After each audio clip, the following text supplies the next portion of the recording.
don't know how it's taken me so long to share this recipe, but we're finally doing it today. I am coming at you with my favorite chocolate chip banana recipe. When I was younger and considerably less skilled at baking, banana bread was the one thing that I always made. I was obsessed with eating it and even more making it. I remember spending time with my sister-in-law, making it with her, and it's just one of my favorites. It's truly an oldie but a goodie.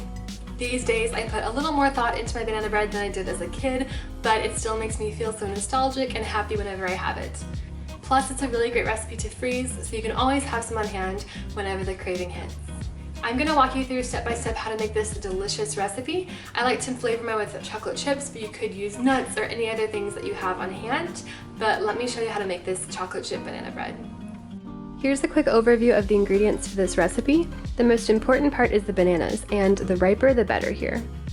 I'm going to start by creaming together some butter and the sugars, both light brown sugar and granulated, and I'm going to cream it for about 3 to 5 minutes until light and fluffy.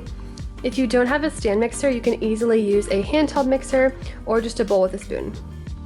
So while that's creaming, I'm going to mash up the bananas, and I'm just doing this with a fork on a cutting board. You could also use like a potato masher if you had that, but this works just fine. So mash them up nice and good until they look like this.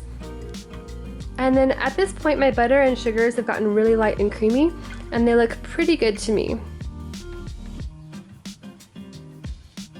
So I'm going to turn it down, and then I'm going to scrape the bowl just so I make sure everything gets perfectly incorporated. And I'm going to add in my eggs one at a time. Let the mixture run, and then I like to do the same thing again where I scrape the sides down before adding in the next egg.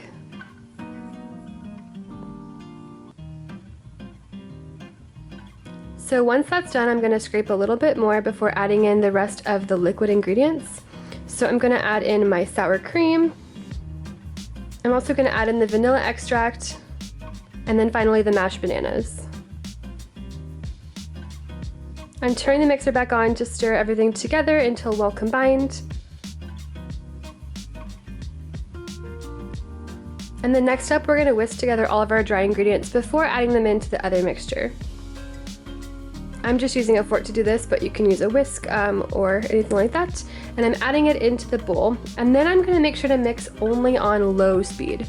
You want to mix until just combined, because if you overmix, it'll develop too much gluten. I'm scraping everything down just to make sure it's all incorporated, giving it one last whisk, and then I'm going to add in my chocolate chips.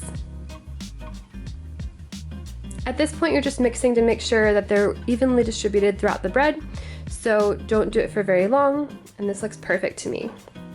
So time to put in our pan.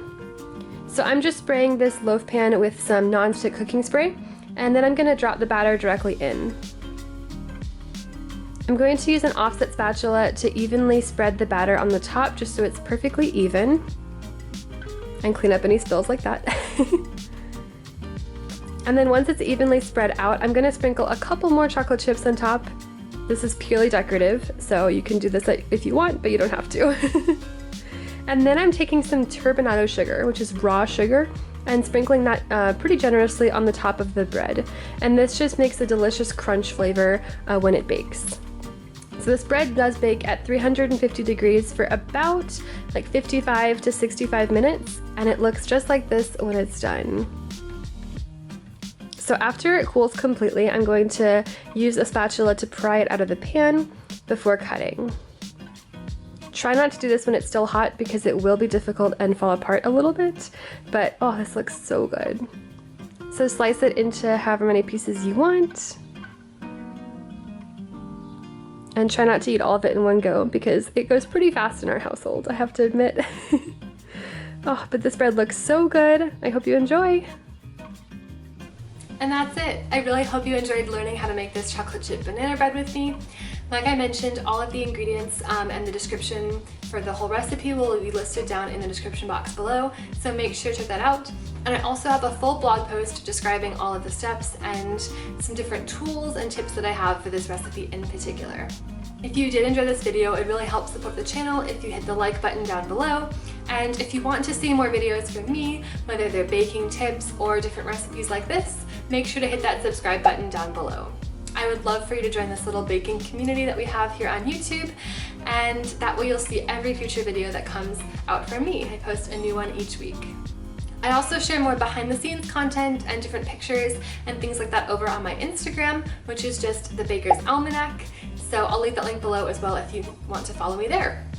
Until next time, thank you so much for watching and happy baking. Bye guys!